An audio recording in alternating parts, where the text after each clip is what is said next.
Hello and welcome to Discovery Days by ActualTech Media. This Discovery Day event is all about exploring transformational technologies. On this event, you'll hear from experts at Sequence Security, Rubric, Ping Identity, Rapid7, Duo, Clumio, and Okta. We've got an awesome event lined up for you today. Before we get started, there's just a few things that you should know. If you haven't been on a Discovery Days event before, you should know that the format of this Day 1 event is that you'll hear 10 to 12 minute presentations from our experts, followed by a poll question. And on that poll question, we'll ask you if you'd like to receive an invitation to an upcoming deep dive session on the solution that you just learned about. If you say yes, which we hope that you do, you'll receive a simple email invitation.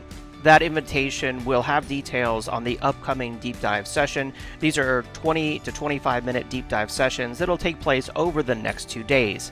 If you can't make the live event, that's okay. You will receive a recording after the event where you can learn more about the specific solution.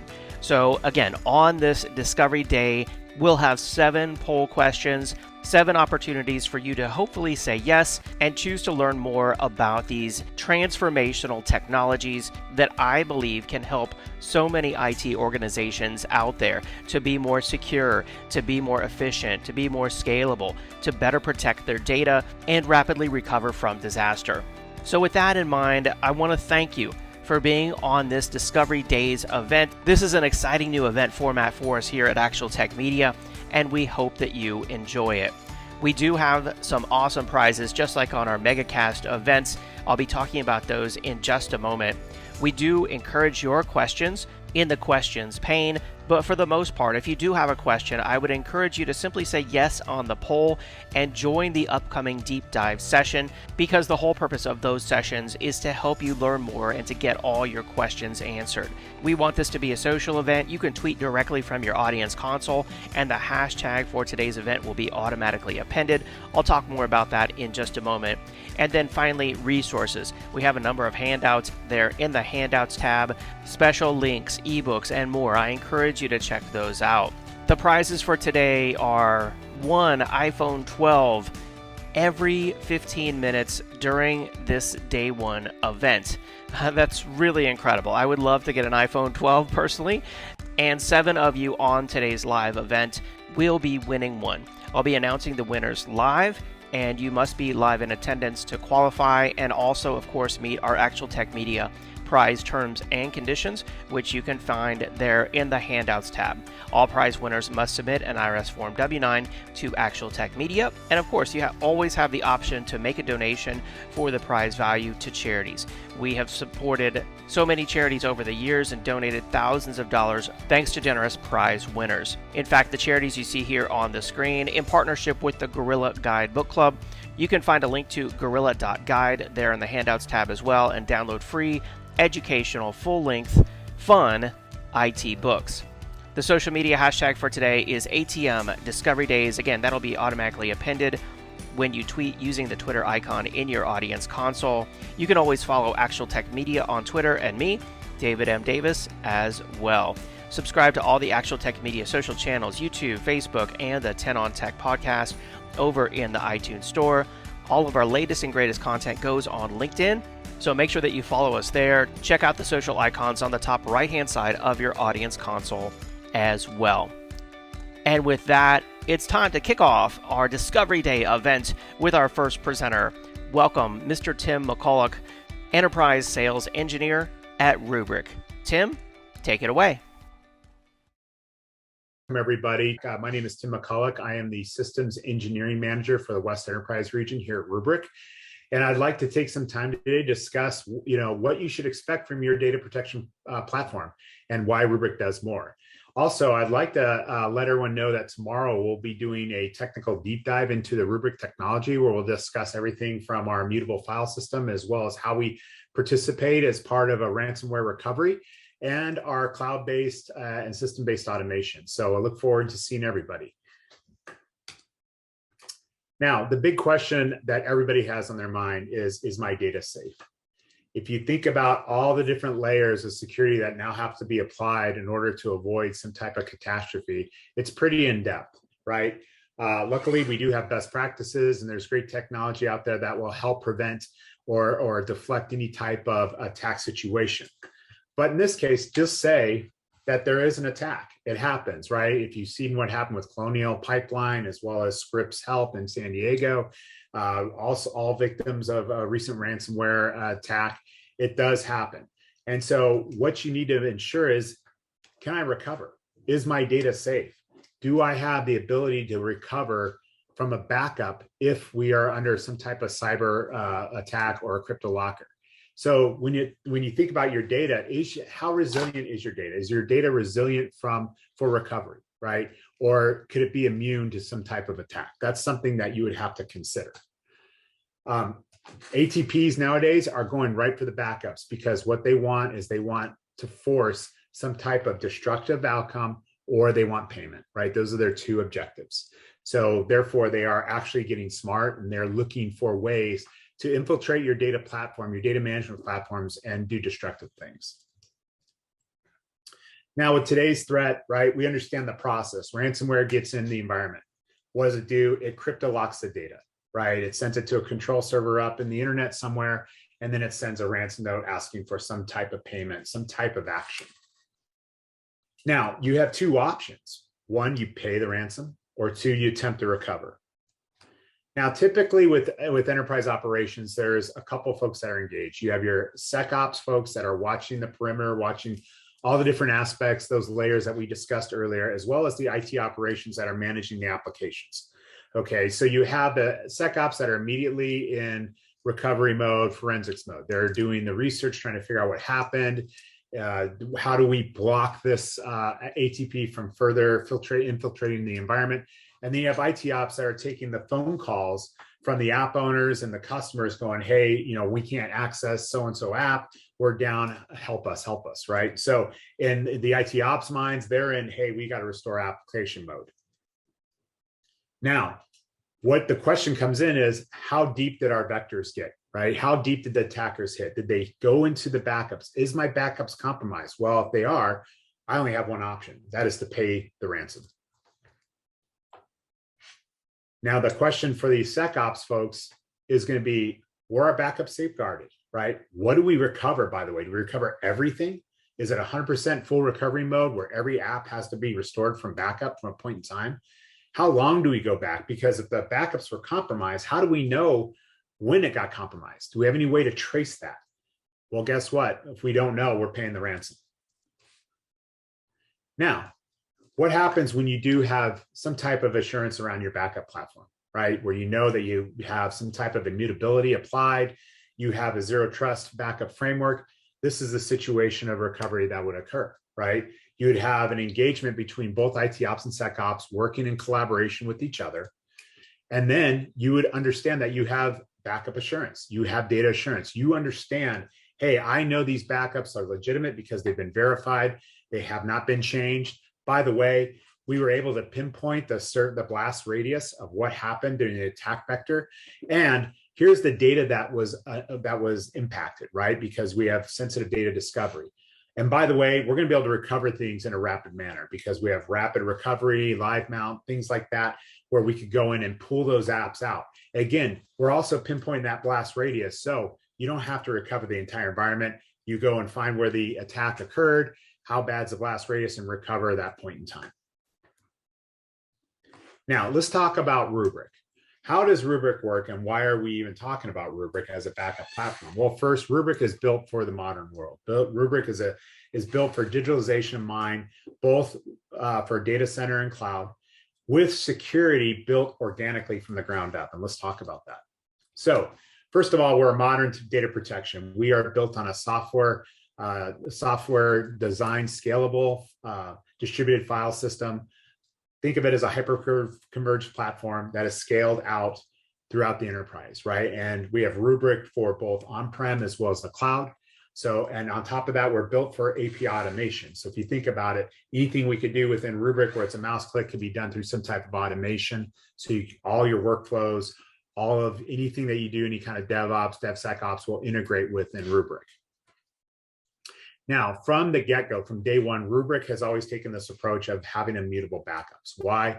Because we knew what was going to happen once we, obviously with this whole digitalization of all the data, the embracing of the cloud, all this stuff is going to somehow apply back to the backups, meaning the backups could be at risk. So the designers at Rubric took an account that, hey, at any time we want to make sure that one, we validate and check some of the data, two, and that it's safeguarded throughout the life cycle or when the data is going to actually be archived out.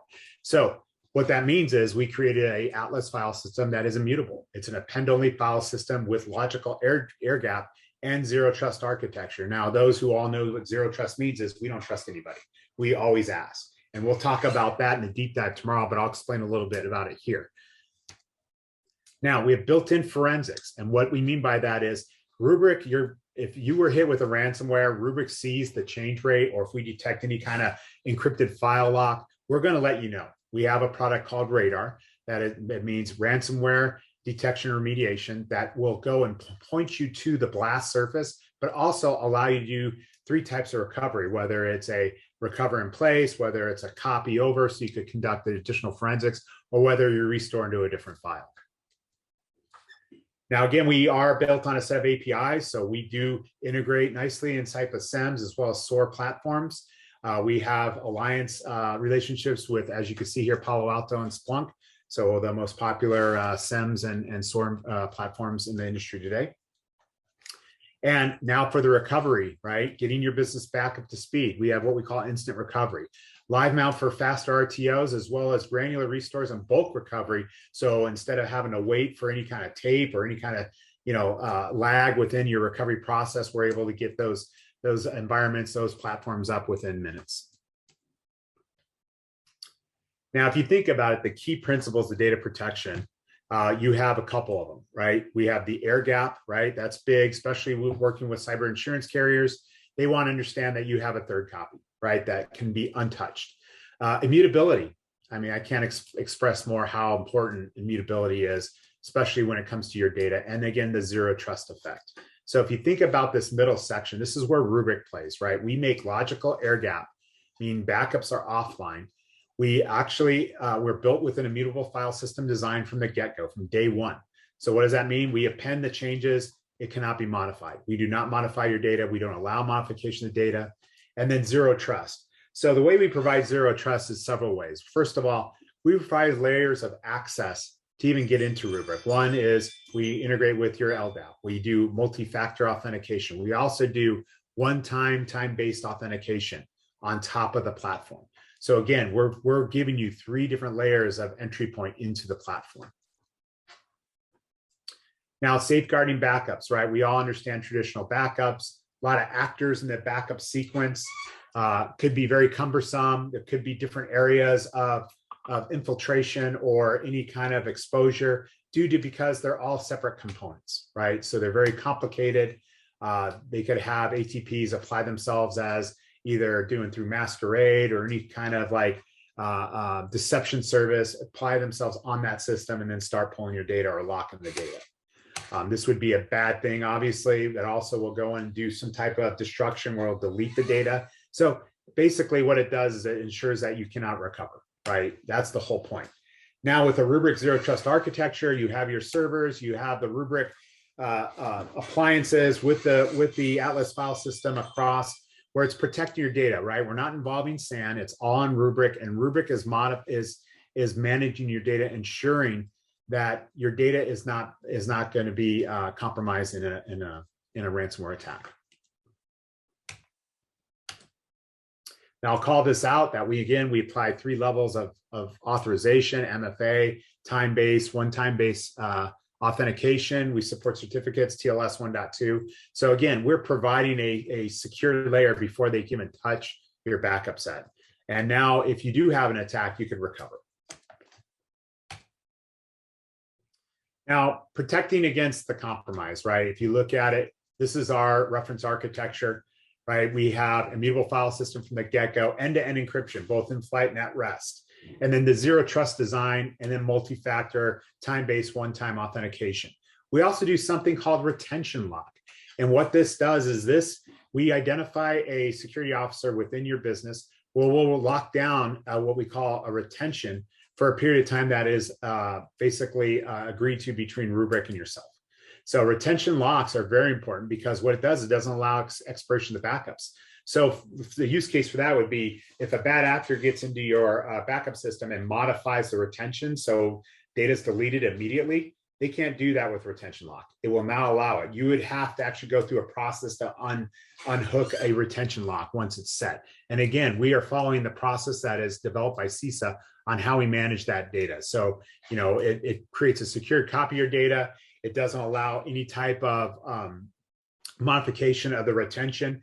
It doesn't allow you to reassign. It disables any kind of node reset or NTP poisoning, which happens. And then again, we're working with the SEC 17A and the FINA requirements and being compliant when it comes to retention lock. So again, you have the air gap, you have the immutability with the multi-factor retention lock. That's going to equal a secured platform. With that said, I want to thank you for your time today. And if you have any questions, we will take that in the day 2 and have a great day. All right, excellent presentation. Thank you so much from the Rubric team there. Really cool. I've just brought up a poll question for everyone out there that says, would you like to receive an invitation to the Rubric deep dive session taking place tomorrow to learn more about Rubric? Again, the goal of these deep dive sessions, they're only about 25 minutes long, is to give you a demo of Rubric, show you exactly how it works, walk you through it step by step, what makes Rubric unique and how it could help to protect you and your company from ransomware. So if you'd like to learn more about Rubric, simply click yes there on the poll, and you will receive an email invitation to that event. If you can't make it, no worries. You'll get a recording after the event. The purpose here is just to indicate whether you would like to learn more.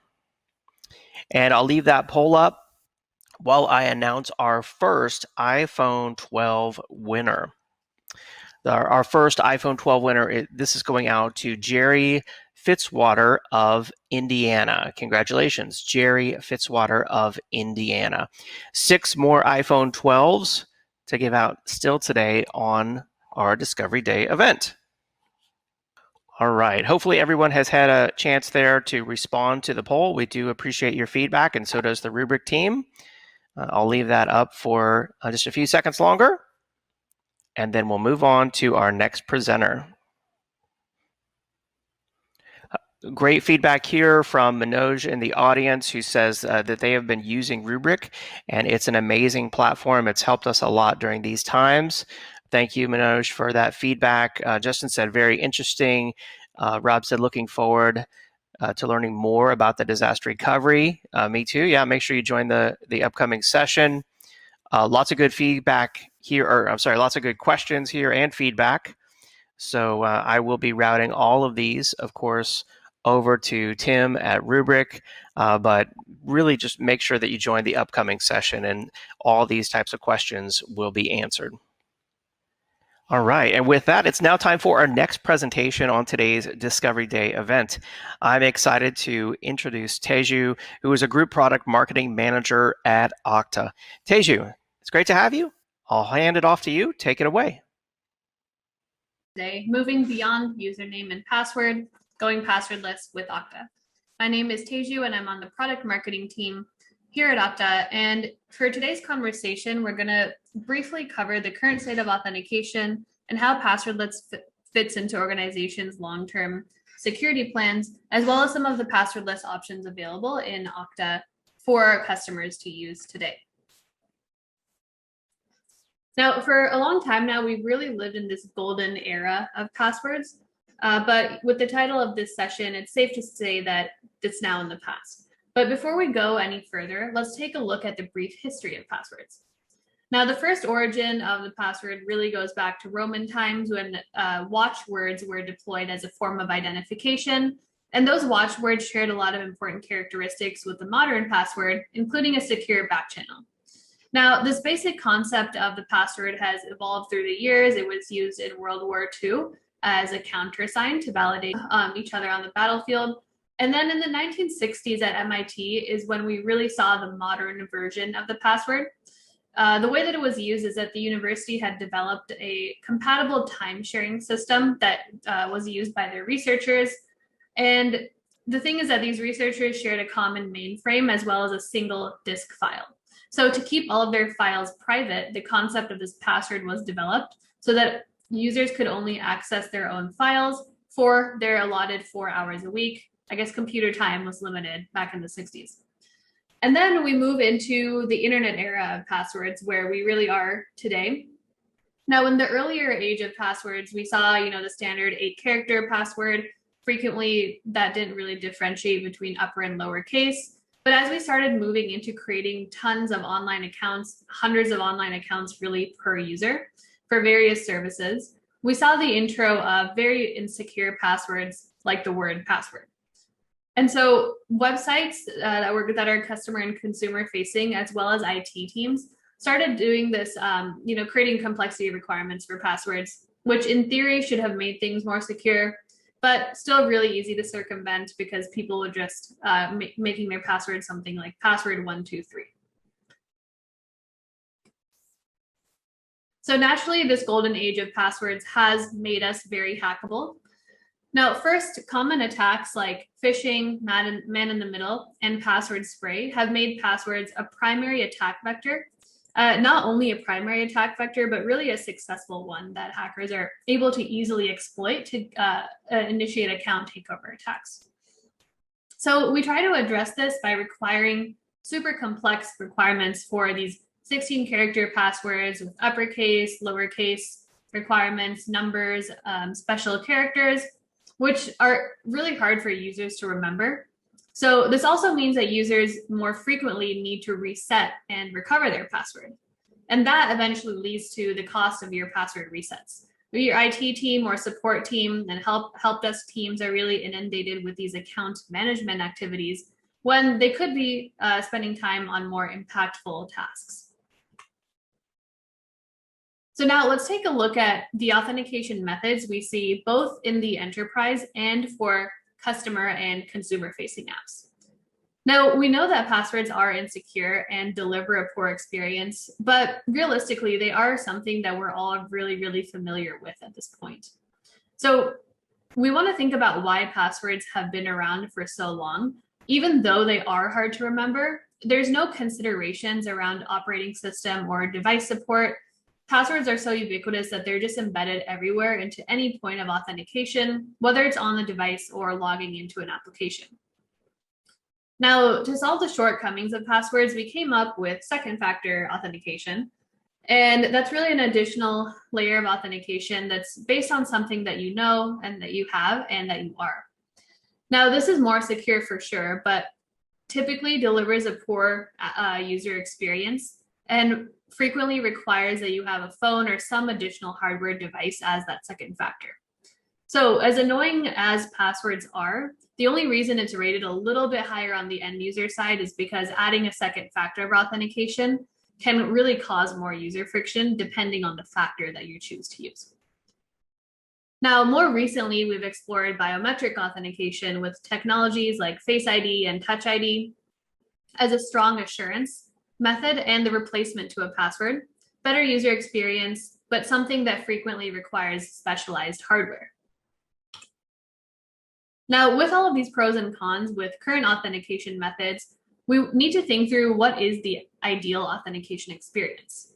So one, it needs to have an exceptional end user experience. That's true for both workforce and customer and consumer use cases. It needs to have security protections against phishing and other common identity attacks. It needs to provide admins with the control and visibility to detect when something goes wrong. And of course, it has to be scalable as your organization grows and offer a great TCO so your support team is not inundated again with these password reset tasks.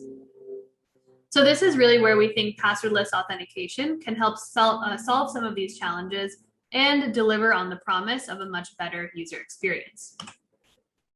Now, because passwordless is still an early concept, there's definitely some skepticism around its usability and its efficacy. So let's talk through how you can be more confident in your passwordless deployment. And the way that we'll do that is actually by taking a look at some of the survey responses that Google had sent to its employees and customers and partners a couple of years ago around usage of security key as a form of a second factor.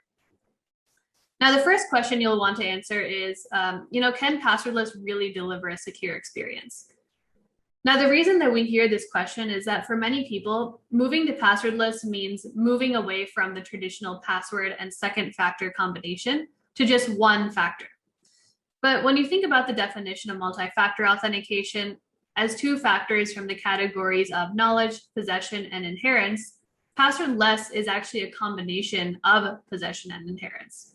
Now, examples here include Face ID on your device. The device is your possession factor, Face ID is your inheritance factor. Therefore, you are satisfying MFA just in a passwordless manner. Or when we think about mobile push notifications with biometrics as a form of passwordless, again, the mobile push and the associated device is the possession factor, and the device biometric is the inheritance factor. Now, this slide shows you that we have some early proof around, the usefulness of passwordless factors. Now, with the survey that Google did, they found that passwordless authentication using security keys, like a YubiKey, for example, that could have been as a YubiKey with a biometric too, in more modern days, that's better than all device and knowledge-based factors to stop account takeover incidents. And we'll also talk about why these other factor types like SMS and email are less secure factors in a couple minutes. Now, the second question that we want to answer is passwordless actually cost effective? Now, it is true that going passwordless may require a combination of new device purchases, whether that's new laptops, mobile devices, or biometric hard tokens.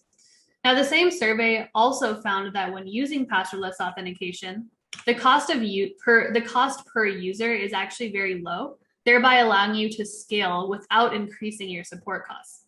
Now, this is largely attributed to the fact that less support cases for password resets are opened when other factors are involved. So if you give your users the options for a primary and a backup factor, they can initiate their own account recovery. So ultimately, the increase in user productivity and decreased support costs are actually worth that initial hardware spend. And then the third question is around end user experience.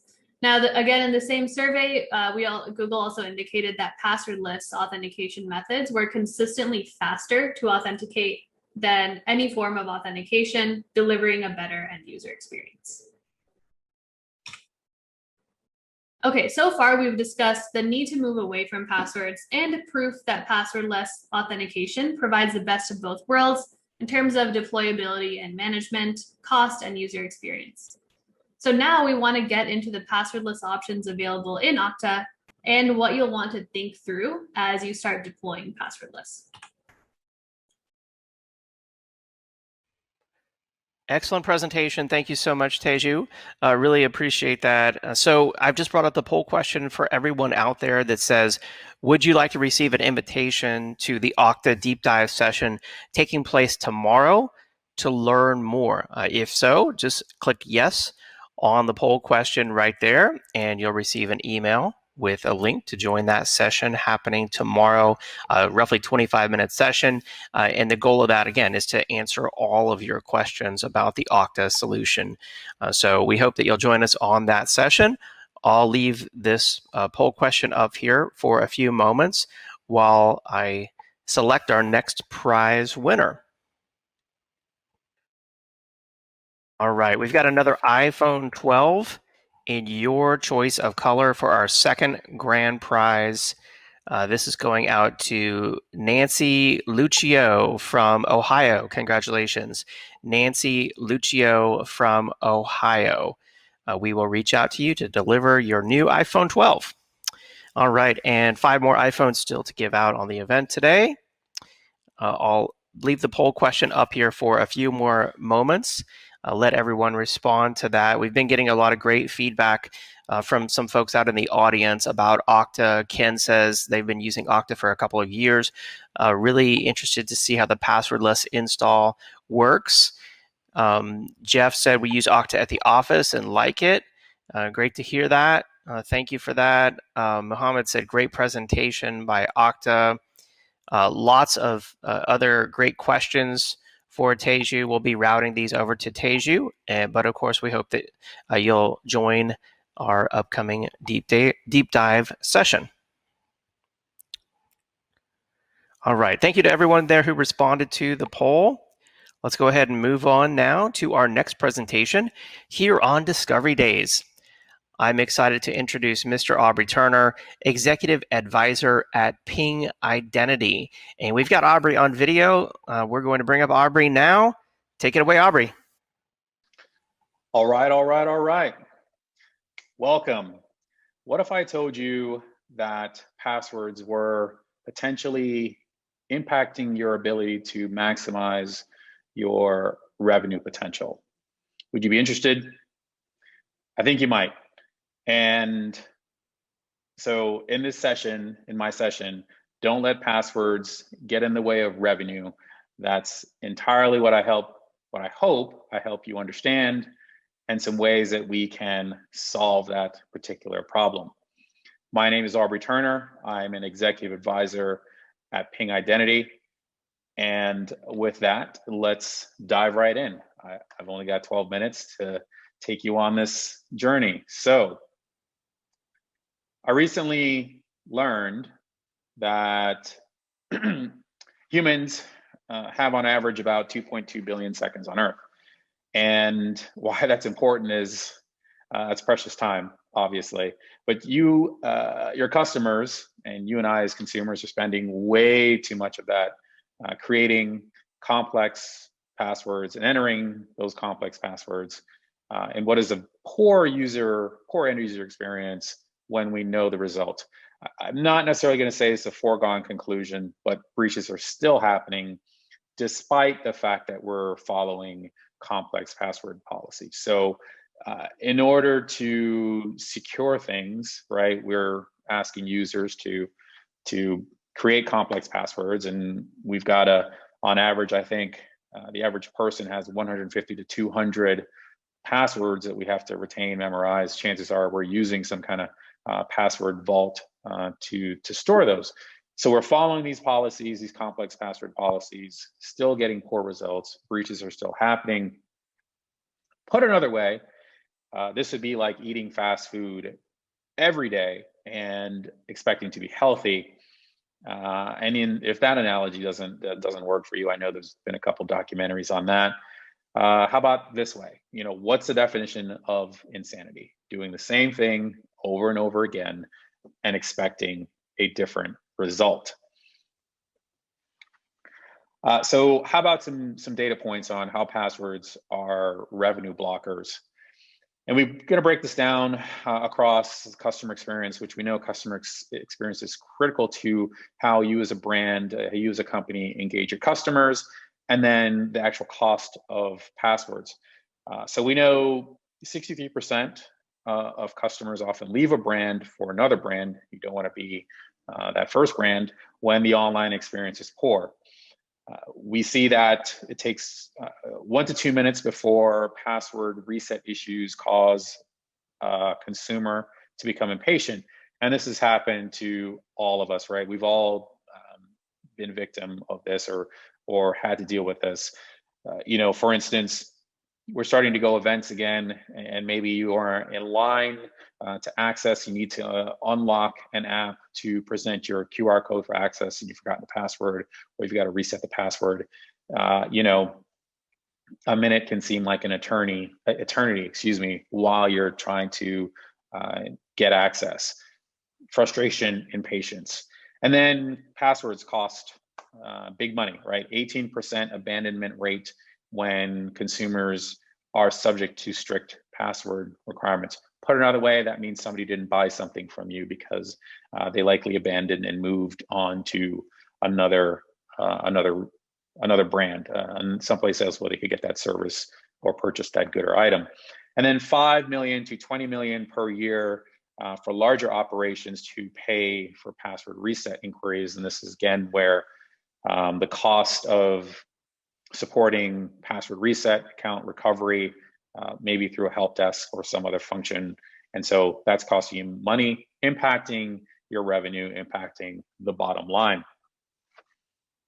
So why is the passwordless adoption slow? Why is it so hard to break up and divorce the password and move on to a new relationship? I just showed you data that tells us that we're losing revenue, yet adoption is slow. You would think we'd be running, kicking and screaming to something that again provides us with better revenue potential.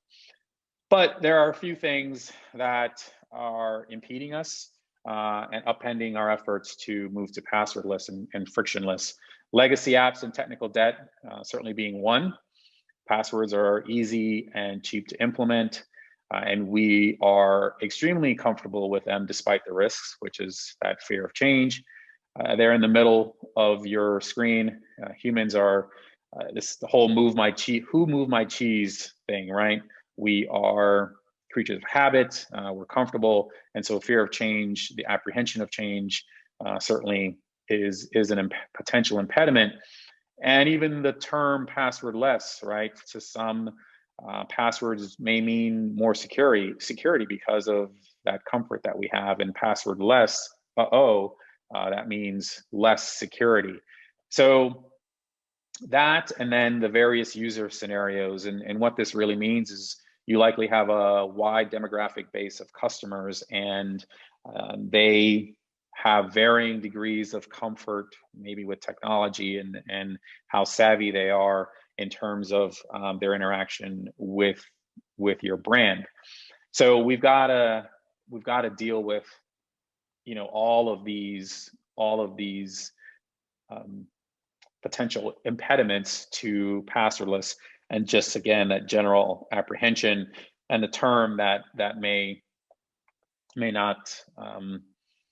We need to message what the term passwordless really mean, and maybe even talk about frictionless, because that's really what we're going for. So all of these facts are potential roadblocks and potential impediments upending our efforts to move to passwordless in a more rapid fashion and break up with the password and move on to a better relationship. So what we do know, and some of those compatibility things have changed drastically in the last couple of years, and we see massive investment in passwordless. And we know that the value of passwordless can yield a superior customer experience, which can differentiate your brand. So we can reduce customer abandonment. There's value in that, and that could, again, drive increased revenue, unlock new revenue. Utilizing biometric methods that are familiar to customers, and many devices now have or are enabled for biometric authentication. So that's familiar to customers. So leveraging that. And then eliminating the risk of password replay, where we're not creating passwords and storing them in a centralized database that is more easier for an attack to get to or brute force. We know that a credential on a dark web has a value of anywhere from $50 to $500, depending on the ancillary information that is with that credential. So the more personal details, the higher the value. And if we can eliminate passwords, we devalue that risk. We devalue them on to attackers who want to use them to replay and basically log in as you. So all of these things, again, from a passwordless perspective, we can move to that. We can drive superior customer experience, and we know that where we have engagement with customers, we drive brand loyalty. The engagement is higher because of that superior customer experience. Loyal customers spend more. with that brand. So passwordless certainly has a value in terms of driving revenue. And again, for those reasons that we just laid out. How do we make the shift? And what are just some things that we can do? So certainly centralized authentication. You may have multiple ways that your customers need to log in. Centralizing that, providing a layer of seamless single sign-on, making it easier for them to get to the goods and services that they're looking, how they engage with your brand, and then beginning to phase out passwords. We may not eliminate all of them, but certainly beginning to reduce them. New customers who register, they don't create, they don't have to create a password. It's more seamless from registration through authentication, phasing out passwords in a meaningful way. Leveraging things like FIDO, so we're not, which is a standard for passwordless authentication. So we're not reinventing the wheel, and we can onboard new applications and services faster, less custom integration work, speed and efficiency. So better security, better end user experience. And then finally moving to, again, passwordless, where we have really eliminated the need to ever create any passwords. And that's, again, I fully realize that is a future state, but we've all got to start somewhere. And this idea, one of my favorite sayings is we can't ask for perfection, but we can ask for progress. And that's exactly what we are talking about here. So using things like, push notifications to your mobile app, much more secure than passwords. Why not, use them instead of passwords? Ping, by the way, has been taking customers along this journey for years and years. And this is what Ping allows our customers to help your customers achieve passwordless authentication. And I guess I'd ask you this, why not get ahead of that curve? I know the adoption is slow, but why not get ahead of that curve and wow customers with that superior experience instead of losing customers to a competing brand by lagging behind where we know we are headed from a future state. So that's how we can make the shift to passwordless. And then delivering these frictionless experiences that customers will actually use. So MFA preferences may vary from customer to customer. I talked about this from a demographic perspective, that you may have a wide demographic customer base. They have different experiences and may want to engage with you differently. So how about meeting those customers, how they want to engage with you, and giving them options from a passwordless, frictionless perspective. All the way over on the left there, mobile push, which is a great customer experience, high level of assurance, maybe some kind of biometric key. I mentioned biometrics are increasingly familiar to customers, but there are some customers where you may want to offer them SMS and email as their preferred method. So this is all about giving them options, allowing them to adopt when they are comfortable, and giving customers frictionless experiences that they will actually use. So next steps for removing passwords for your customers. So I encourage you to join us for the accompanying Q&A session to this presentation. If you're curious and hopefully more inspired and want to learn more about how less passwords equals more revenue, I encourage you to check out our value calculator at sciam.pingidentity.com. And if you're even more inspired and you're ready to talk business objectives, strategy, and use cases, then please, I encourage you to schedule a brainstorming session with my team. I really want to say thank you for listening, and we hope to hear from you here at Ping. Take care and talk to you soon. Great presentation, Aubrey. I've just brought up the Ping poll question that says, would you like to receive an invitation to a special Ping Identity Deep Dive session taking place tomorrow to learn more? A simple yes or no question there. And I'll leave that up while I, walk through some of these comments and questions that have come in and then announce our prize winner. So a lot of folks said they use Ping already. It's been very helpful to them. Moving to passwordless is kind of the next step. I do want to remind everyone about the handouts tab It's there that you'll find links and trials and ebooks, and specifically about ping, you'll find a white paper there on customer authentication authority, the foundation of consistent digital experiences, that talks all about the ping solution. So make sure that you check that one out. All right. Thank you to everyone there who's responding to the poll question. Our next iPhone 12 in your choice of color is going out to Mike Wofford from Nevada. Congratulations, Mike Wofford from Nevada. Still 4 more iPhone 12s to give out on the event today, so we hope that you will stay tuned. And of course, great questions coming in. Thank you for all those.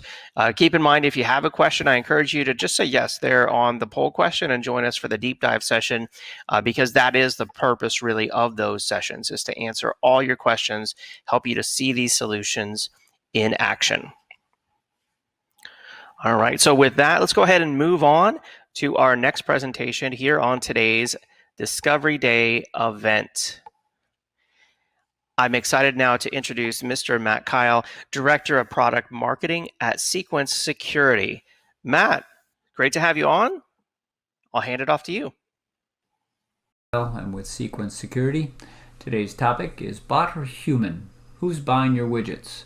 The takeaway that I hope you'll get from my session is a little bit more information about the underlying technology that Sequence Security uses to separate legitimate API and web application transactions from those that might be malicious. So let's get started. We'll walk through a scenario. So you want to buy one of those high volume widgets. It might be the holidays, and you want to secure that hot gift for your spouse, your kids, or your other relatives. What are you going to do? You're going to register and start tracking the availability of that widget. You might download the vendor application. You'll log in and monitor their Twitter account, Instagram, WhatsApp, Facebook, all of the different vehicles to try and get as much information as you can. The day comes. What are you going to do? You're going to set your schedule so you make sure you're online when it becomes available. You might enlist with friends and relatives to also get online. You might use multiple devices, multiple browsers, all in an effort to secure that widget. What happens? You're stuck in a virtual waiting room only to receive a message that it's out of stock. You lost out. On the other side of the coin, you've got a community forum of many different bot managers, if you will, communicating on encrypted channels using scraping technology to collect and understand the availability. Sounds familiar, right? Doing the exact same thing you're doing, but at a much higher volume and a much faster scale because of automation. They're going to, again, do the same types of things you're going to do. They're going to use scripts and pre-configured applications that will execute the shopping cart transactions.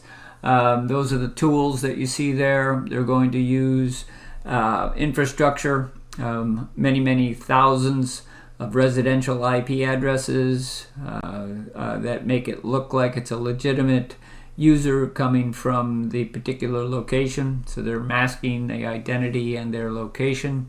And of course, they're going to use either fake accounts or stolen credentials to automate that user account registration. And they're going to succeed. And then that device is then going to be resold for many times the list price. So that's a little bit behind. That's a little bit of about what's happening behind the scenes. Let's talk a little bit about what's enabling that technology. Really, the botting world has become commercialized very rapidly in the last few years. Down here in the lower left, this was 5, 6, 7 years ago when you had to do a lot of manual effort. You had to know where to go on the web. You had to know something. It was a little bit more effort. Now we're in this phase here in the middle, where you've got commercially available tools to enable you to download software from a GitHub repo, communicate with other users and user forums, buy pre-configured CAPTCHA solvers and pre-configured attack scripts. You're going to be, and that's what you see here, you're going to then be able to purchase those IP addresses I talked about. Again, right out there, and for anyone to purchase, complete with support, community forums, user reviews, very, very commercialized, to the point now where you can pay anywhere from $500 to $5,000 to purchase or subscribe to a bot service.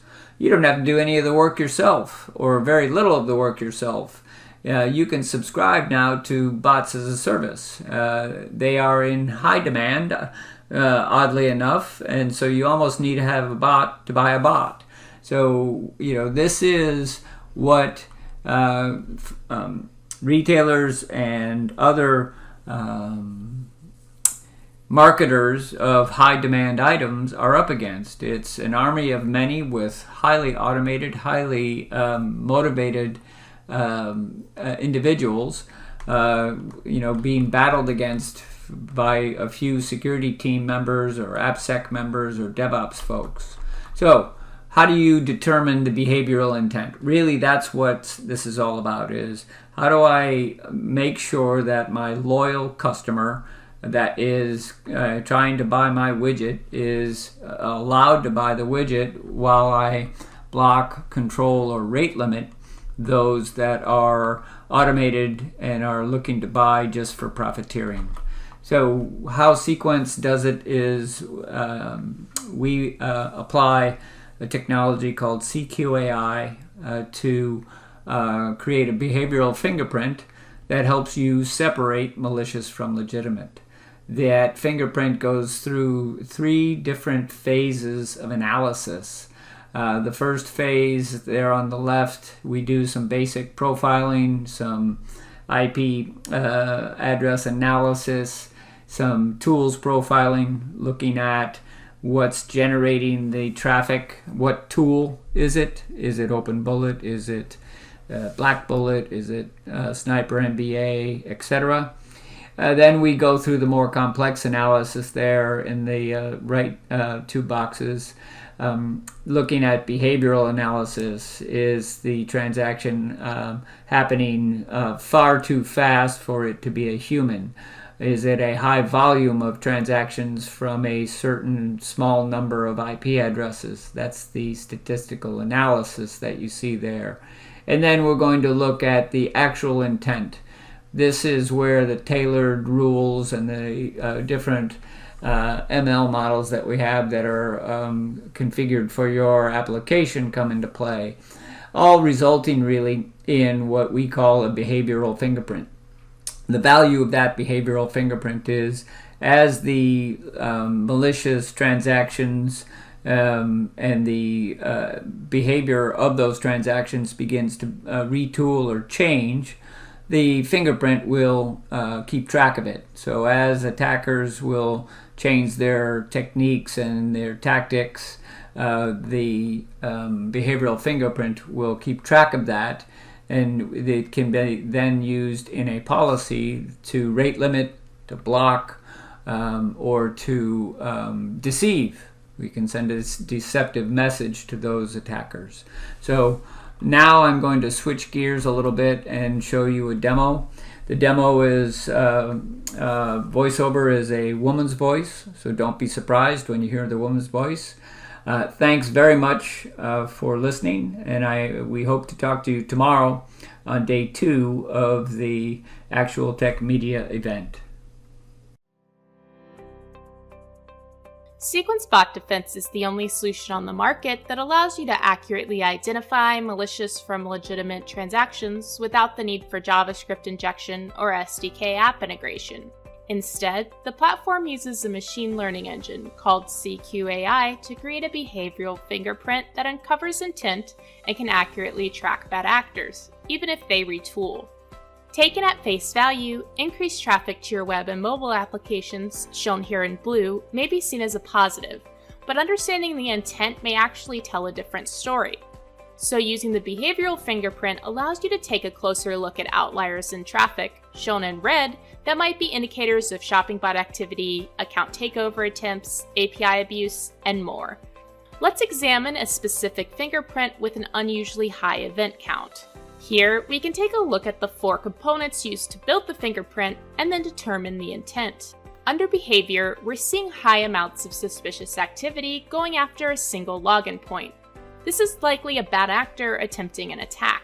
This observation is supported by the information from the other 3 pillars. If we move to look at the different tools or immutable characteristics of the code behind the attack, you can see the platform has identified several areas that deviate from this specific organization's normal traffic patterns. Additionally, when it comes to infrastructure, we're seeing many of these transactions originating from suspicious sources, likely a bulletproof proxy network. We're also seeing a large number of credentials being used from known dumps, a common tactic in automated attacks. Now that we've confidently detected malicious intent, we can also use sequence bot defense to immediately take action and create a mitigation policy to block all transactions with this specific fingerprint. This approach results in more accurate bot detection and mitigation when compared to general-purpose client-based bot detection solutions. Customers who use sequence bot defense to detect and mitigate bots typically reduce infrastructure costs overspend, improve site performance during popular releases and product drops,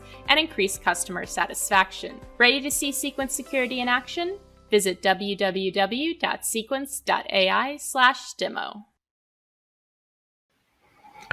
All right, really cool presentation there. Thank you so much, Matt. It's exciting and really fascinating to hear, what's going on in the world of bots and how Sequence can help to protect companies out there who have websites, who are selling things on the internet. This is a major problem I've experienced myself, just trying to buy things, like the new PlayStation or Xbox or, whatever it might be. So if you work at a company that has any sort of website where this might be happening, make sure that you check out the Sequence security solution. Indicate yes there if you'd like to learn more on the poll, and we would love to see you on tomorrow's deep dive session for more in-depth information on exactly how this works and answer all of your questions. So I'll leave the poll question up there while I announce our next prize winner. All right, we've got another iPhone 12. This one's going out to Nick D. Onofrio from Ohio. Congratulations, Nick D. Onofrio from Ohio. 3 more iPhone 12 still to give out on the event today, so make sure you stay tuned for those. All right, excellent feedback coming in as well from the audience. Great session. Would love to learn more. Amazing presentation. Great info. Some questions here from Matt as well. I'll be forwarding those over to Matt. But again, just make sure you click yes if you want to join tomorrow's deep dive session, or even if you can't make it, we'll send you the recording if you say yes. All right, so thank you to everyone who responded to the poll. And now I'm going to bring up one other poll here. If you missed any of the previous polls, the question on the screen here is just a chance to catch up. Maybe you joined the event late and you missed the tail end of some of these presentations, or maybe you had to step out or whatever. Maybe you accidentally said no to any of these polls. If you want to join any of these upcoming sessions, Rubric, Okta, Ping Identity, Sequence, or even the sessions that are yet to come here from Duo, Rapid7, and Clumio, now's your chance. This is a multi-select poll. Just select the sessions you'd like to receive an no obligation, invitation to. And I'll leave this up here for a few more moments before we move on to our next presentation from Duo. All right, thank you to everyone who responded there to that poll. It's now time to move on to our next presentation on today's Discovery Day event. I'm excited to introduce Zoe Lindsay, security strategist at Duo. Zoe, it's great to have you. Take it away. For today's spotlight session, we're going to take a couple of minutes and talk about secure access with Duo Security. Now, why are we talking about secure access? Haven't we had tools like VPNs and VDIs to help us handle that for years now? Well, we've seen a shift in the IT landscape, especially over the last year. Whereas previously we were typically working within the network perimeter protected by our firewall or NAC tools. Increasingly, we've seen resources move outside of that traditional perimeter, and we need to figure out how we handle those in our security strategy. We now need to increasingly handle remote users, users with personal and mobile devices, cloud and hybrid hosted applications, as well as infrastructure outside of our environment. Now, that can be intimidating at first and can quickly lead to a great deal of complexity. But if we take a step back and look at the big problems, we still see the same main culprits that are the source of breaches. 77% of cloud breaches still involve weak or stolen user credentials. 70% of breaches originate at the endpoint. These stats have not changed much in the last several years. We know that compromised user credentials and compromised devices are going to be the biggest holes in our armor that we are going to need to address when we're figuring out our remote access plan. So we can start by answering the questions: how do you stop attacks that use stolen but legitimate credentials? And how do you prevent devices with poor security hygiene from accessing critical applications? Well, strong MFA has traditionally handled the first of those questions. How do you handle stolen but legitimate credentials? You do a strong second factor. But why is it important to diagnose devices with poor security hygiene? We know 99% of vulnerabilities through the end of last year were already known to IT teams, as estimated by Gartner analysts. And the reason for this thinking is that those are the attacks that are effective to launch at scale. Those are attacks that almost always have patches available, but are still successful because devices are out of date. So let's start with validating that user. We want to make sure that we have a variety of ways to do so, from the most common and probably familiar to you push authentication method that I'm going to show you in just a moment, to more traditional telephony options, soft and hardware tokens, as well as more modern authentication solutions like U2F tokens, hardware tokens, biometrics, and wearables. We want to make sure that there are flexible options that will cover every user in every situation. Now, while most users are going to opt for push, that being the easiest method that leverages the smart device already in their pocket, that may not work for every user. And so we want to make sure that there are alternatives for those other users available. In the deep dive session, we'll take a look at how you can limit and remove some of these factor options if you don't wish to use them. We talk a lot about usability, and when I flip over here to show you a push, you're going to see that when that user goes to get logged in, they're going to enter their username and their password. Now we can see here that their browser is out of date. We're getting a warning there. We'll come back to that in just a second. But right now we're going to send that push notification to that user. And here we're going to get some contextual information. We're going to see the company logo, who's logging in into what service, the user that is logging in, their IP address and location based on geolocation, and the time of that request. Now from here, they can either approve or deny. If they deny this, they can actually report this as a potentially fraudulent authentication request, and that will immediately alert the admin so that they can react in the course of that potential attack. But if they recognize it, they can just hit approve, and they'll be almost instantly logged in. Now here, this device is out of date, so we can see we're getting an opportunity to update that, but they can also go back through to that resource.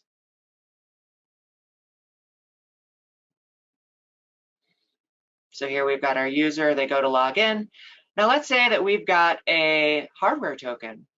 We can actually tap right on that enrolled hardware token, and that'll get you logged in as well.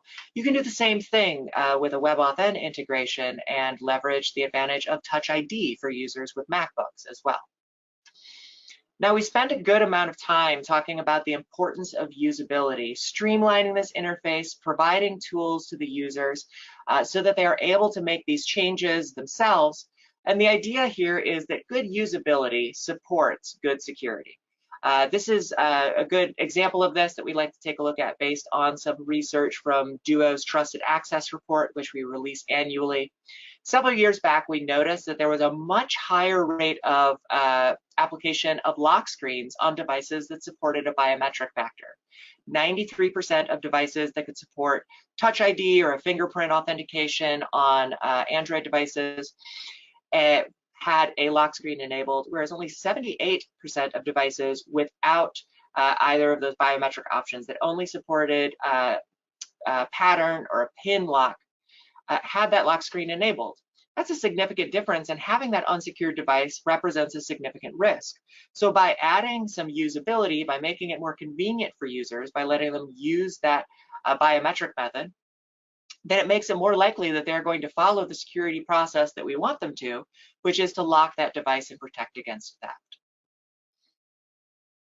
So this is how Duo starts to apply that zero trust approach to authentication.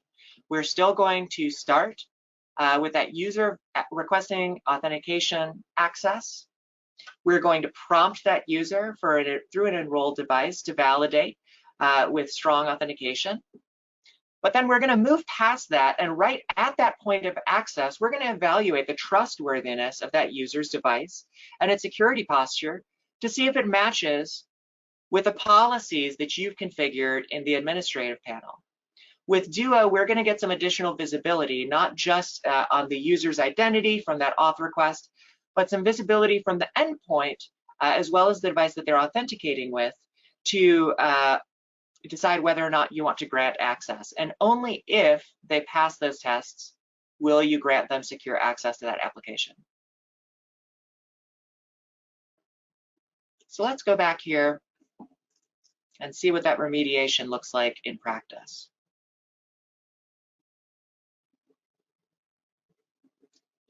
Now when the user goes to log in, this banner at the bottom makes a little more sense. We're able to configure in the admin panel how up-to-date a user's browser is required to be, whether there's a grace period for them to complete an update if it is out of date, or whether they should be blocked. So here, this user is validating, but now they're being notified that their device is out of date. The orange banner means that they are within a grace period where they can still authenticate to the application, but it is telling them how to do that remediation so that they can actually make sure that they improve that device hygiene and bring it back up to date.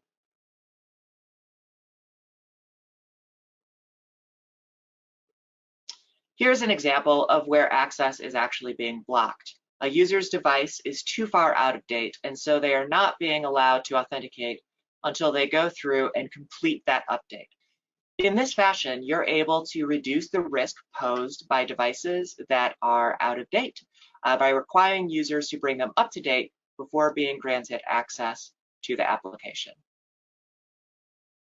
Now, there's another step after this that will continue to develop as you build out your library in the admin panel of enrolled users, devices, applications, and policies, where you'll be able to establish what represents normal versus anomalous behavior, and it will allow you to set up access patterns that we'll go into in the deep dive so that you can identify anomalous authentication attempts and surface those more quickly for your users. Now, security is only as useful as it is applicable to your environment, and so I would encourage you to take a look at Duo's documentation page. We've got more than 180 named drop-in integrations, as well as general purpose or custom integrations available that will allow you to protect just about anything in your environment with a login. Now, join us for our deep dive session where we'll flip over and take a look at the admin panel and what goes into both configuring an application, setting up policy, and leveraging the advanced anomaly detection capabilities of Trust Monitor. Thanks for joining us for this product spotlight, and we hope to see you in our deep dive session soon. Have a great day, everyone. All right, really cool presentation. Thank you so much, Zoe. I've just brought up the poll question that says, would you like to receive an invitation to Duo Security's deep dive session that's taking place tomorrow to get additional information and get all your questions answered? So I'll leave that poll up there while I go through some of the many comments and questions that have come in on Duo and then announce our next prize winner. Let's see. Christopher said, looking forward to the Duo deep dive session. Chris also, different Chris said, we've been really happy with our deployment of Duo. Can't recommend it enough. Manish said, great presentation. Duo is a great product. So excellent feedback coming in. Tom said, thanks for that great information. Sean said, Duo has been great for us. So hope to see everyone in the Duo deep dive session. Again, just respond yes there on the poll and you'll get an invitation to that session. All right, our next prize winner for another iPhone 12. This is going out to Jason Mason from Washington, D.C. Congratulations, Jason Mason from Washington, D.C. We've got 2 more iPhone 12s coming up still in today's Discovery Day event. So I hope that you'll stay tuned and stick with us. If you haven't answered the poll, now's the time to get your response in. Let's see, Archana said, sorry if I mispronounced it, said, we love Duo. Fabin said, nice product. Lots of great feedback coming in. Thank you, everyone, for that, and thank you to everyone there who responded to the poll. It's now time to move on to our next presentation. I'm excited now to bring in Mr. Mark Pena, Senior Security Solutions Engineer at Rapid7. Mark, take it away. Good afternoon and welcome. My name is Mark Pena, and today we'll be discussing the key foundations into modern vulnerability management. So the agenda for today is obviously introduce myself a little bit further, but we'll be discussing how to enhance network visibility during the assessments, addressing some web applications, accessing risk and prioritizing remediation, and then sort of just going through it all, and then there will be a live demo the following after that. Once again, my name is Mark Pena. I am a Senior Security Solutions Engineer here at Rapid7, located in Austin, Texas. I've been in the information industry and information technology for over 20 years now, and I was previously a InfoSec practitioner specific to a retail organization here in Austin, Texas. And being a Texas resident, I love all kinds of Tex-Mex, smoked foods, barbecue, so on and so forth. But let's talk about vuln management. So a decade ago, we might have been able to address vulnerabilities in silos. We may have a networking team, a server team, a desktop team whose stake in these assets is to keep them up to date and patched and keep an eye on any sort of misconfigurations. Now, these efforts may have been in some sort of a top-down approach, resulting in like highs, criticals, mediums, lows, or 10s and then 9s and then 8s. And this approach was probably manageable because of the way that we may have been doing vulnerability assessments on only critical infrastructure. But in today's fast-paced world, bad actors are banking that these methods are still being used, and we need to be able to keep up with them and potentially try to outmaneuver them. We need to look at the entire attack surface as well as all pieces of the infrastructure with deep visibility into both hardware assets and the software running on top of those assets. We'll also take a look at how to quantify risk. What does a 10 mean or a critical mean on a host that's considered restricted or critical infrastructure versus something along the same lines of a lesser priority asset. And finally, we'll discuss some patching and orchestration and automation and how to adopt some of these features in some of the tools we've got. So how do we enhance vulnerability assessments? First, a deep dive into more than just the attack surface. Rapid7 recommends full scope visibility, meaning that all company-owned assets should be in scope for vulnerability assessments, especially dynamic environments such as VMware, VDI, DHCP, or any sort of cloud infrastructure that we may have. We should make sure to have consistent visibility into all endpoints, especially those that leave the infrastructure or endpoints that may not be docked in when scheduled scans are supposed to happen at night. We also need to consider any and all web applications. And while internet-facing applications are more likely to be in scope, we should also consider any sort of internal company-used web applications. Security teams should be able to monitor all types of data from endpoints without having multiple endpoints. So finally, security teams should be able to monitor more types of data on more types of endpoints without multiplying the number of agents and assessment solutions that they use. However, many devices with limited connectivity to the corporate network may have issues getting those assessments. Some may be too sensitive to be scanned by traditional means or may require credentials that the security team may not want to broadcast out there. But there is a solution. We can use a modern agent that would safely assess these devices and send that data back to a securely centralized vulnerability management solution. A universal agent can make this approach even more scalable and sustainable by collecting a wide range of data from systems, endpoints, virtual machines, and sharing that information with multiple vulnerability assessment solutions.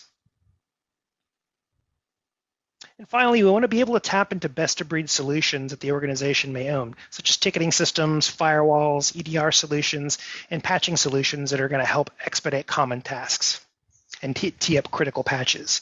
Enterprises should automate as much of their remediation cycle as it makes sense for their business. This not only shortens remediation cycles, but it also helps security and operations teams work together harmoniously, giving them more time to focus on strategic tasks. Next, let's make sure that we're including any and all web applications.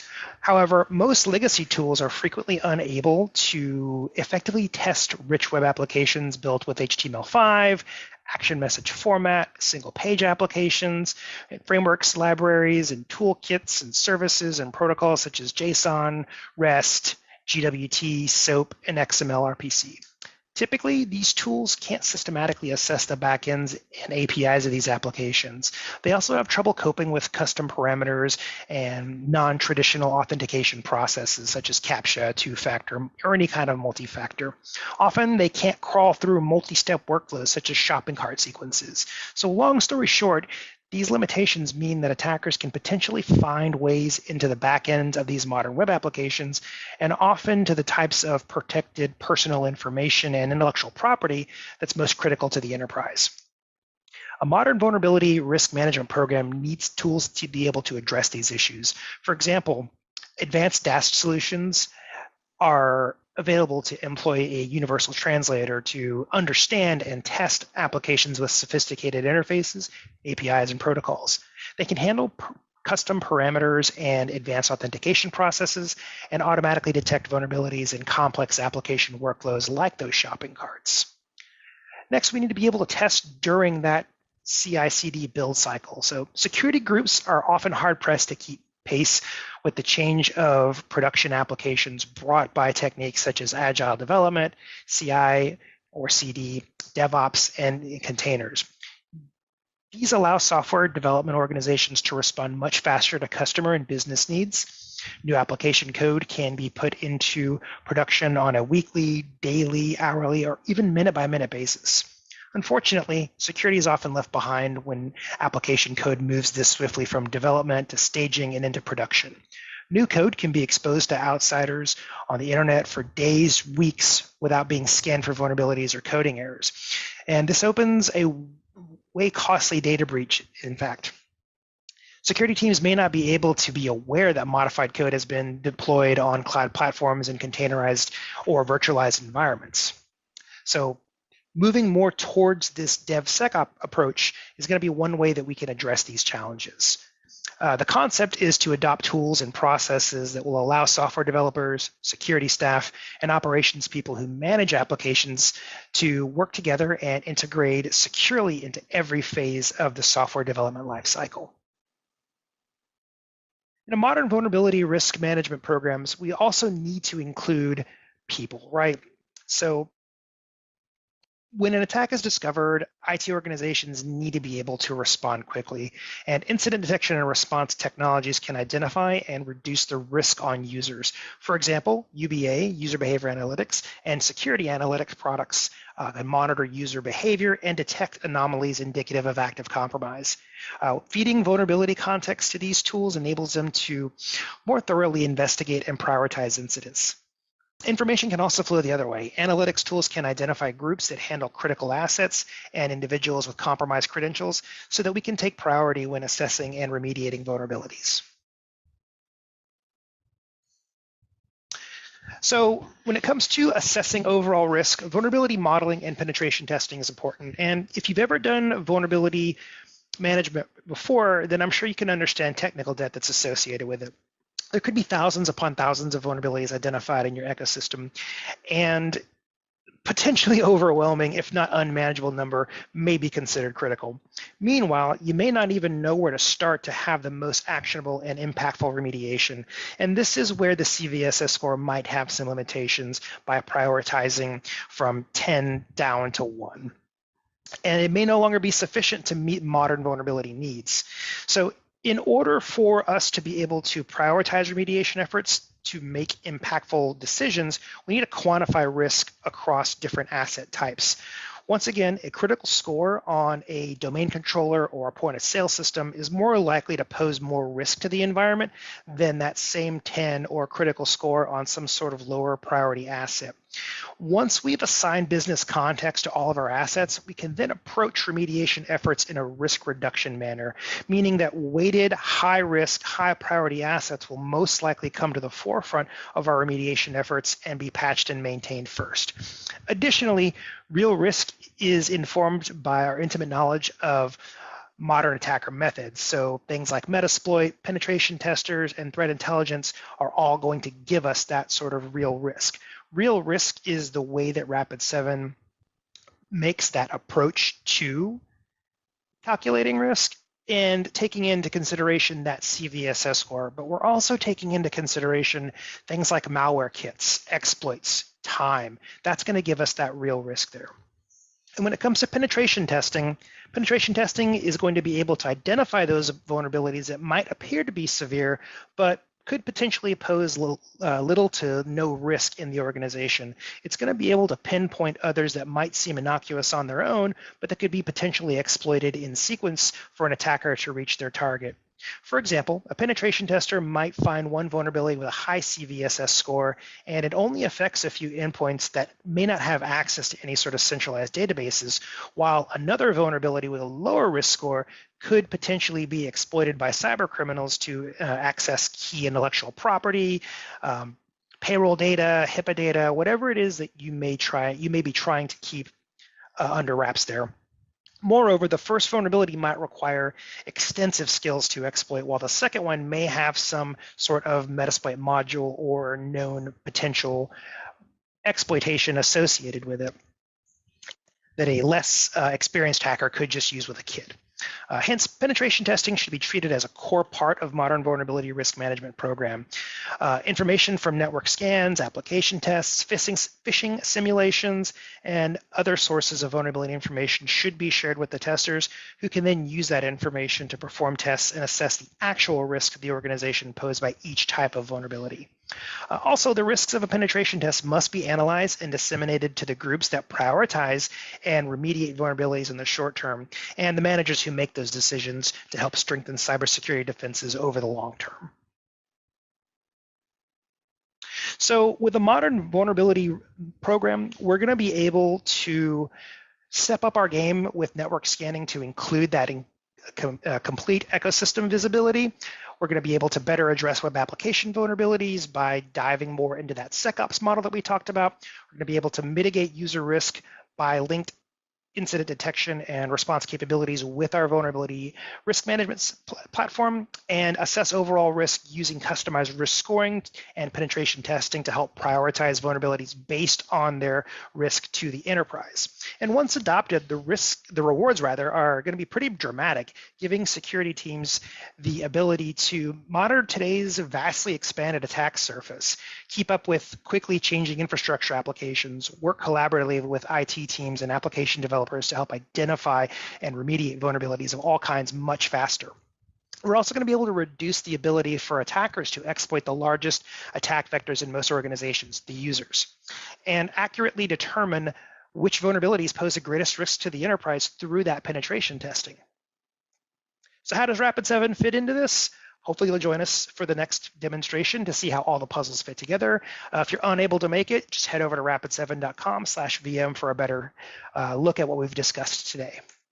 Once again, my name is Mark Pena. Thanks for listening today and hope to see you during the demonstration.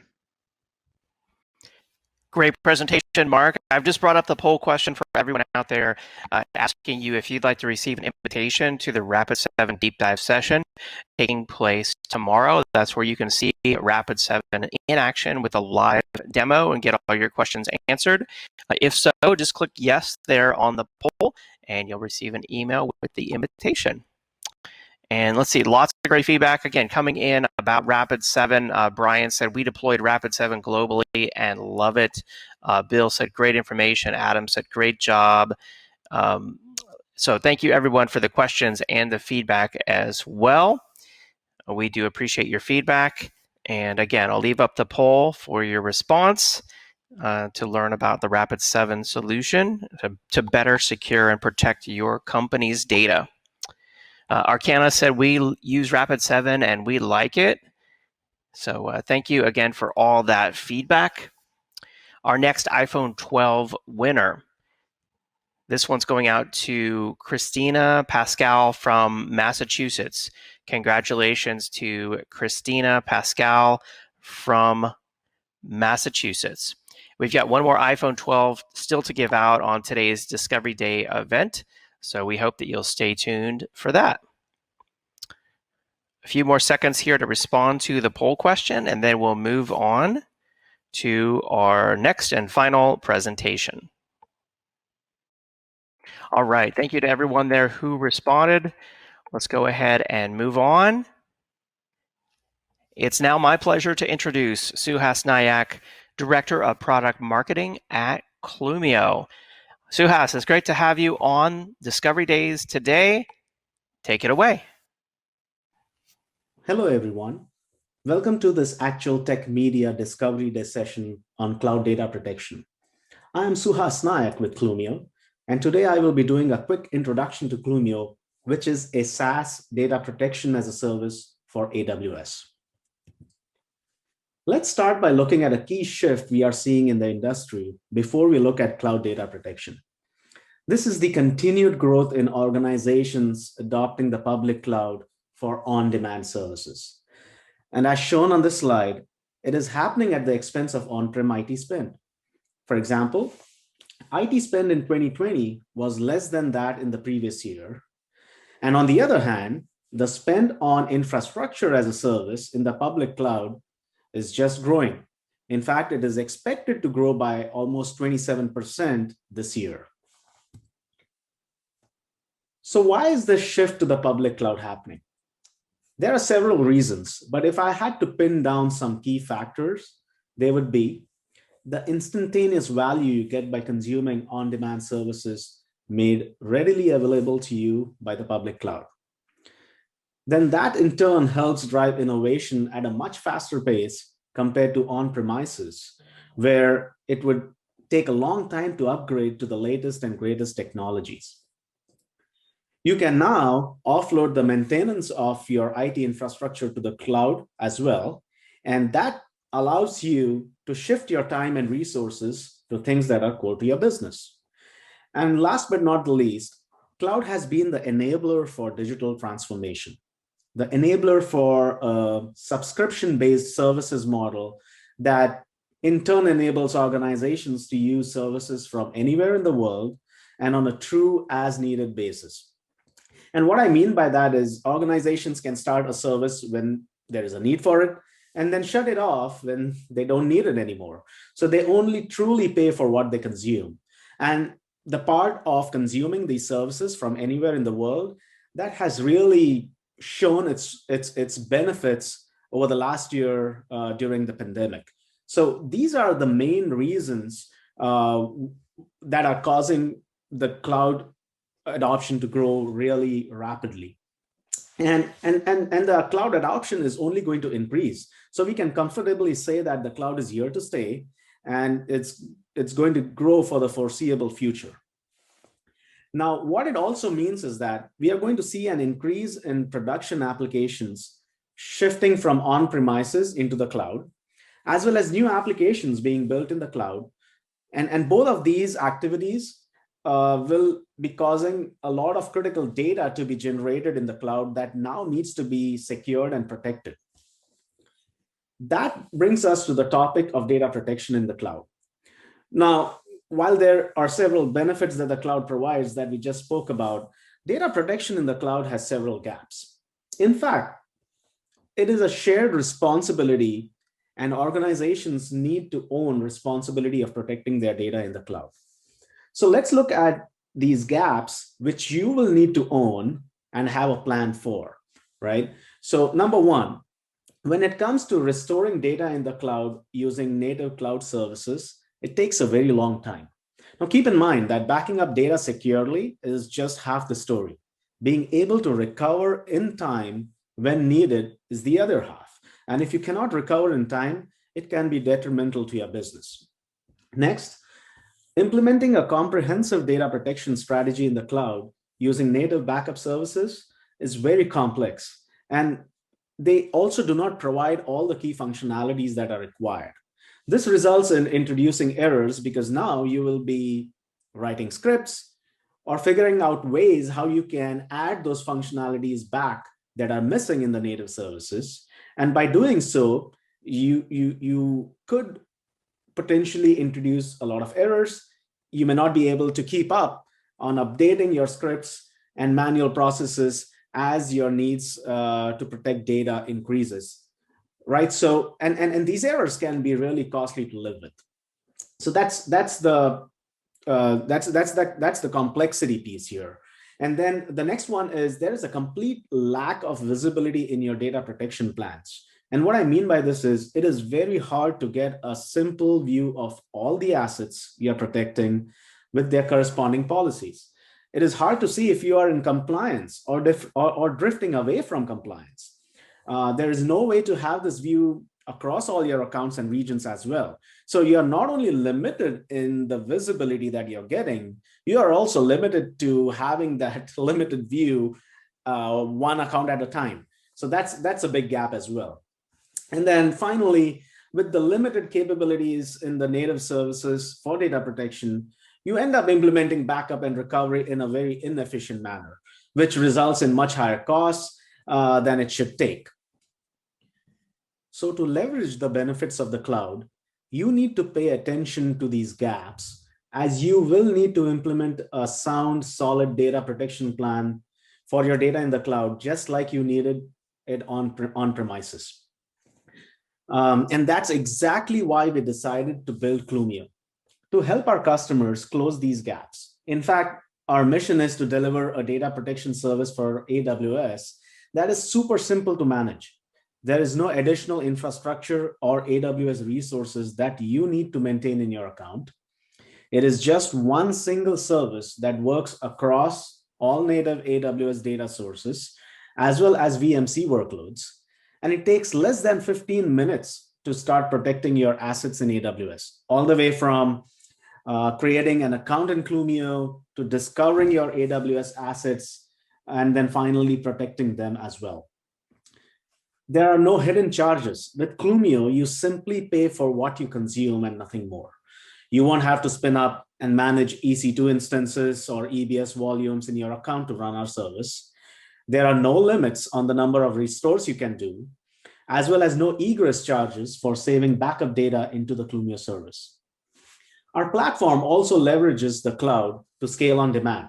That means you don't need to figure out complex sizing requirements before you start using our service. You can start small by protecting just a few gigabytes of data, and then scale to protecting all the way up to petabytes of data, and our platform will scale accordingly.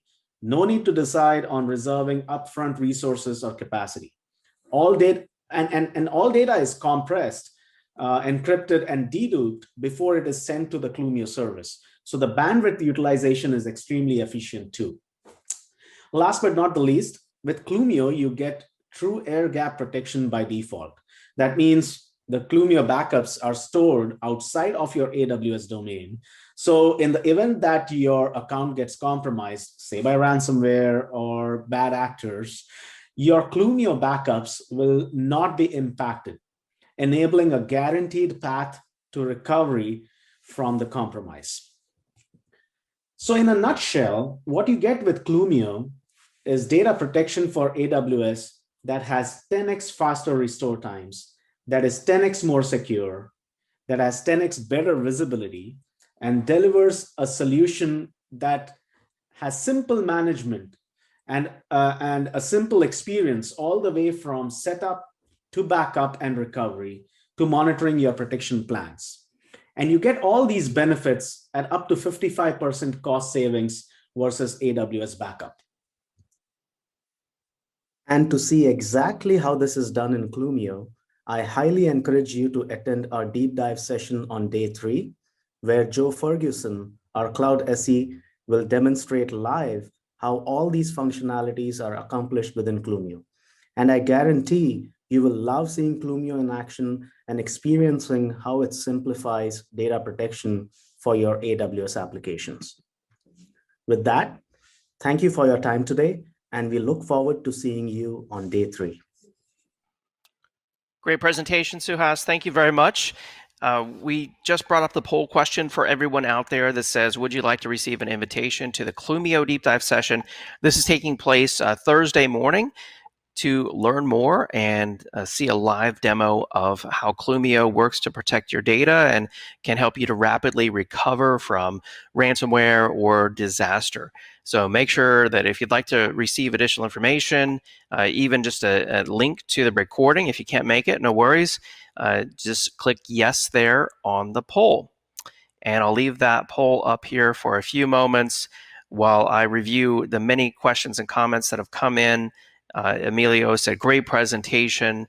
Lots of other good feedback here. Let's see some questions around ransomware.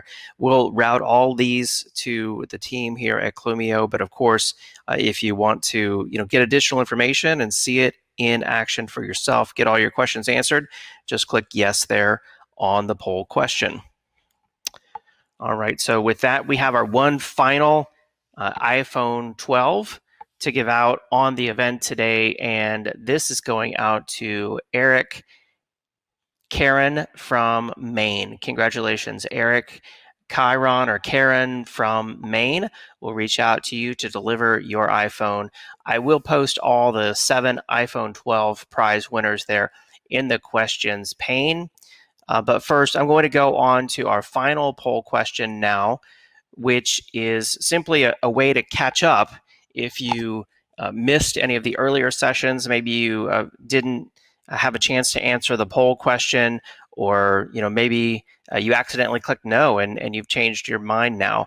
Let me go on to this poll question, which says, would you like to register for any of the deep dive sessions that are taking place tomorrow and Thursday? So kind of a catch-all way to respond to any of the poll questions and receive invitations to any of the solutions that you saw and learned about on Discovery Days today. All right, let me post all the prize winners there in the chat.